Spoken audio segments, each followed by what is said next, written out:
नमस्कारम बंधुओं। डॉक्टर सत्य साई सुंदर परिवार के सभी सदस्यों को प्रातःकालीन नमन करते हुए मैं भैया जी उवाच के इस अंक का प्रारंभ करता हूँ। आज के अंक में मैं आपको बताना चाहता हूँ कि आज क्या विशेष है। आज विशेष है आज के नवरत्न। आज शनिवार का दिन है, आप सब जानते हैं।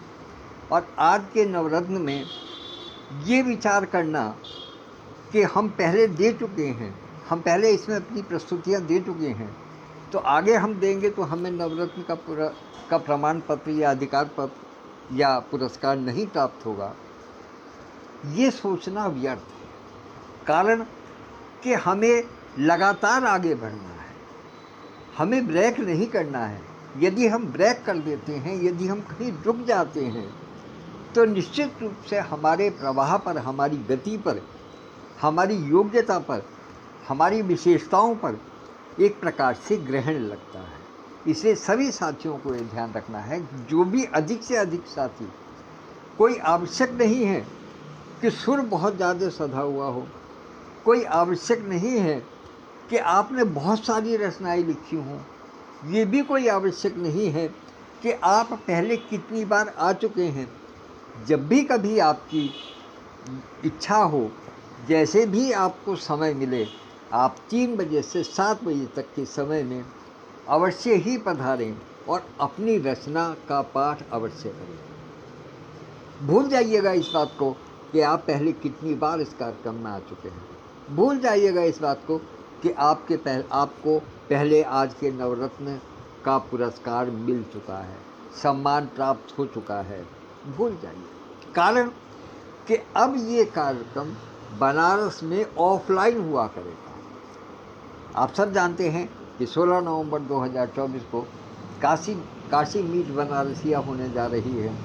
और उस कार्यक्रम के बाद में जबकि महामना मानस संतति सम्मान सभागार का लोकार्पण हो जाएगा, उसके बाद में प्रत्येक शनिवार को उसी सभागार में ऑफलाइन आज के नवरत्न कार्यक्रम होगा। निश्चित रूप से वो वहाँ के या आसपास के इलाके के स्थानीय रचनाकारों के लिए होगा। मैं मानता हूँ इस बात को कि वहाँ दूर दूर से लोग नहीं पहुँच पाएंगे, लेकिन आसपास के लोग और जो स्थान के जो बिल्कुल स्थानीय हैं, वो प्रतिभागी उसके अंदर प्रतिभाग करेंगे। लेकिन उनको मोटिवेशन देने के लिए, उनको उद्दीपन प्रदान करने के लिए, उनको मोटिवेट करने के लिए ये ज़रूरी है कि हम पहले जो ऑनलाइन कार्यक्रम हो रहा है उसमें अपनी पूरी ताकत झोंक दें, उसको हम समाज के सामने तक पहुंचाएं, तभी तो ऑफलाइन में लोग बाग मिल पाएंगे। यदि हम ऑनलाइन से ही अपने किसी कारण से हम इसमें पीछे हटेंगे, अपनी ही हम प्रतिभा नहीं दिखा पाएंगे या अपनी ही हम प्रस्तुतियां नहीं दे पाएंगे, हम स्वयं को इससे जुड़ा हुआ नहीं दिखा पाएंगे। आजकल दुनिया में सारी चीज़ें शो ऑफ वाली हो गई हैं। आप समझिएगा इस बात को। शो करना बहुत ज़रूरी है, दिखाना बहुत ज़रूरी है। वैसे भी एक पुराना सिद्धांत है कि ईमानदार होना जितना आवश्यक है, उतना ही ईमानदार दिखना भी आवश्यक है। इसलिए यदि हम चाहते हैं कि बाहरी लोग भी इसके अंदर जुड़ें, तो पहले हमें ये दिखाना पड़ेगा कि हम स्वयं इसके अंदर कितना जुड़े हुए हैं, हमारी स्वयं की बिलोंगिंगनेस इस कार्यक्रम के प्रति कितनी है, ये हमको दिखाना पड़ेगा, ये हमको बताना पड़ेगा। तभी हम समाज में सही मायने में कोई संदेश दे पाएंगे। तो इसलिए आप जानते हैं कि आज के नवरत्न कार्यक्रम का समय 3 बजे से शाम 7 बजे तक का है। तो उस समय में से केवल गिनती के 3 मिनट, गिनती के 5 मिनट एक रचना भर के लिए मैं आपको विश्वास दिलाता हूँ कि आपकी रचना कितनी भी बड़ी क्यों ना हो, कितनी भी बड़ी क्यों ना हो, उस रचना के वाचन में यदि आप गेयता के साथ में वाचन करते हैं, तब भी अधिक से अधिक 7 मिनट 8 मिनट में बड़ी से बड़ी रचना का वाचन हो जाता है, बशर्ते कि आप विशुद्ध रचना का पाठ करें। उसकी यदि आप भूमिका बनाने में चलेंगे या उसके विषय में कुछ प्रस्तावना देने का प्रयास करेंगे या उसके विषय में कुछ और अपने बिंदु देने का प्रयास करेंगे, तब तो कोई भरोसा नहीं है। बड़े बड़े रचनाकार, बड़े बड़े कवि सम्मेलनों में, मंचों पर देखा जाता है कि बड़े बड़े नामधारी कवि एक रचना पाठ करते हैं और बाकी आधा घंटे से पौना घंटा वो केवल उसकी भूमिका में लगा देते हैं। तो वो नहीं, हम उस चीज़ के बिल्कुल भी हामी नहीं हैं। हम कहते हैं विशुद्ध रचना का पाठ करें, 5 से 10 मिनट के अंदर, अधिक से अधिक 10 मिनट के अंदर अपनी रचना पाठ करके और फुर्सत पाएँ, और फिर उसके बाद में बाकी लोगों को भी सुनने का प्रयास करें, जहाँ तक संभव हो सके, जैसे भी आपके समय बन पाए, जिस प्रकार से भी आपको सुविधा हो सके, उस हिसाब से सुने। और यदि उतने का भी समय नहीं है तो रात को 9 बजे के आसपास इस कार्यक्रम के अंतर्राष्ट्रीय अध्यक्ष आदरणीय सतीश सजल जी नेपाल की धरती से इस पूरे 4 घंटे के कार्यक्रम का विवेचना करते हैं, उसकी समीक्षा करते हैं। उसको सुनिए, उसको सुन करके आपको पता चल जाएगा कि हमारे किन किन साथी ने किस किस प्रकार की रचना की है और कितने साथी इसमें भाग लिए हैं, कितनों ने पहली बार भाग लिया है और कितने लोग बार बार लगातार आ रहे हैं। तो ये एक व्यवस्था बनाई गई है इस कार्यक्रम को अंतर्राष्ट्रीय स्तर तक पहुंचाने के लिए। ये ऑनलाइन किया गया है और अब हम इसको ऑफलाइन करने जा रहे हैं। तो उसके लिए आवश्यक है हमारे समर्पण की, हमारे डेडिकेशन की, हमारी बिलोंगिंगनेस की, हमारी प्रस्तुतियों की।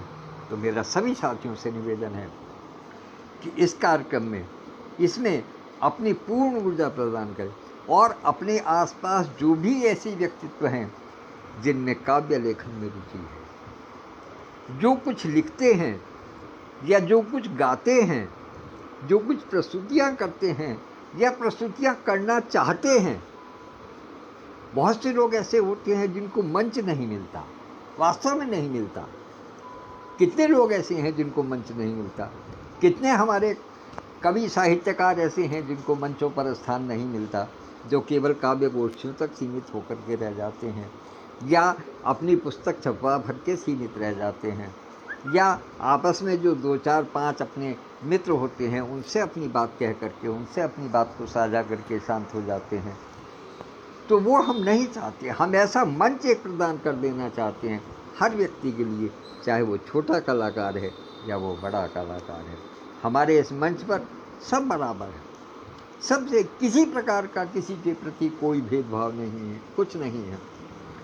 तो वो आए, अपनी रचनाएं दें। मेरा आह्वान है अपने सभी मित्रों से कि अपने पास पड़ोस के लोगों को भी देखें, पास पड़ोस के कलाकारों को देखें, छोटे बड़े की चिंता न करें। ये न चिंता करें कि उसने कैसा लिखा है, लिखने वाला होना चाहिए, उसके मन में भाव होने चाहिए।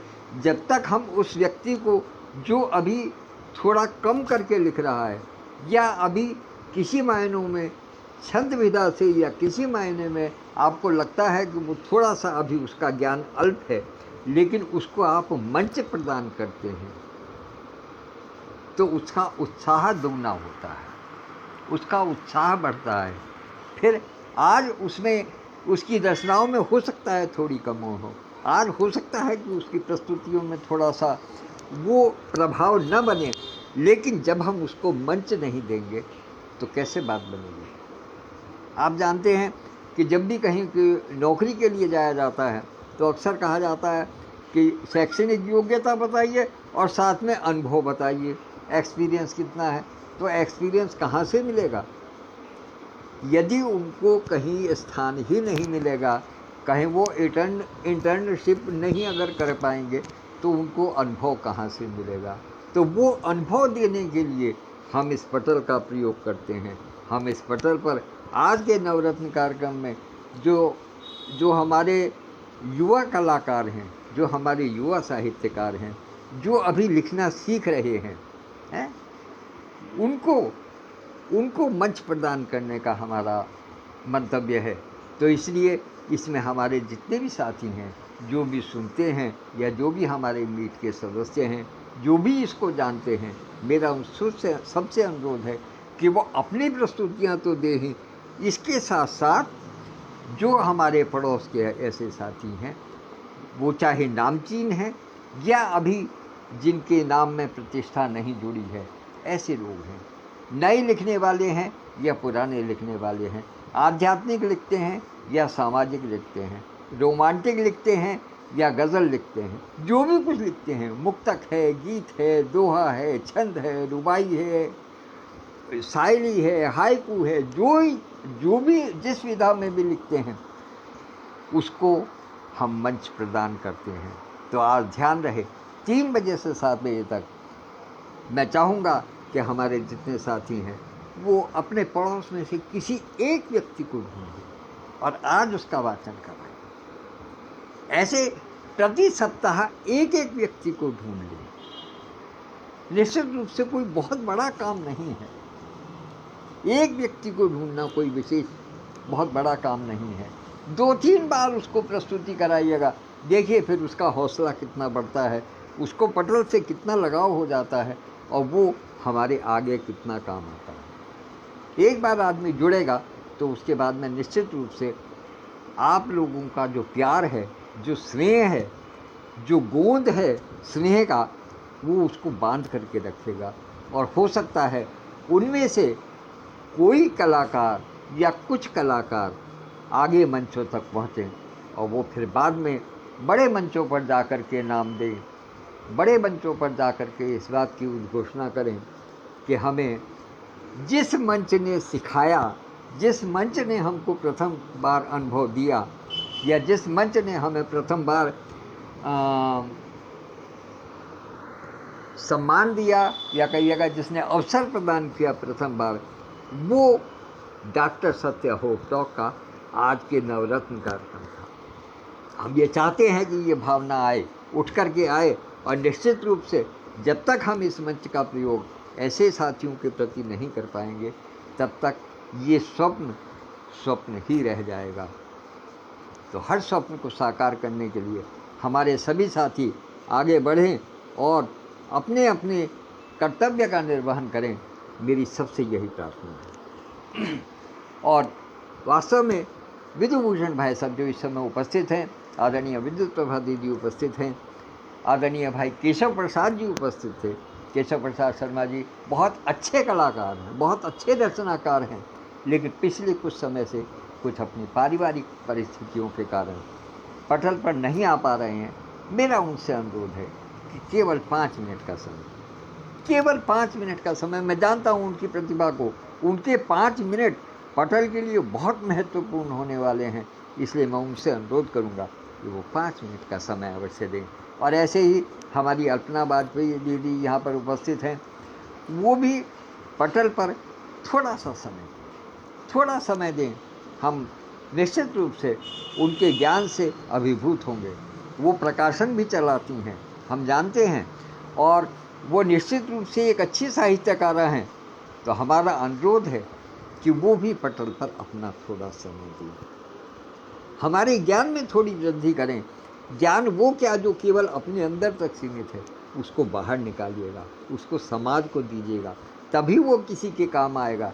यही सच्ची समाज सेवा है, इसकी अतिरिक्त और क्या है।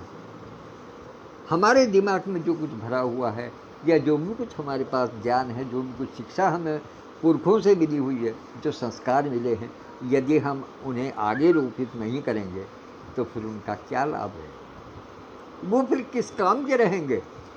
तो इन्हीं शब्दों के साथ मैं समझता हूँ कि मेरे 15 मिनट का समय समाप्त हो गया है। तो इसलिए एक बार पुनः याद दिलाते हुए कि आज के नवरत्न कार्यक्रम में अधिक से अधिक संख्या में हमारे साथी भाग लें।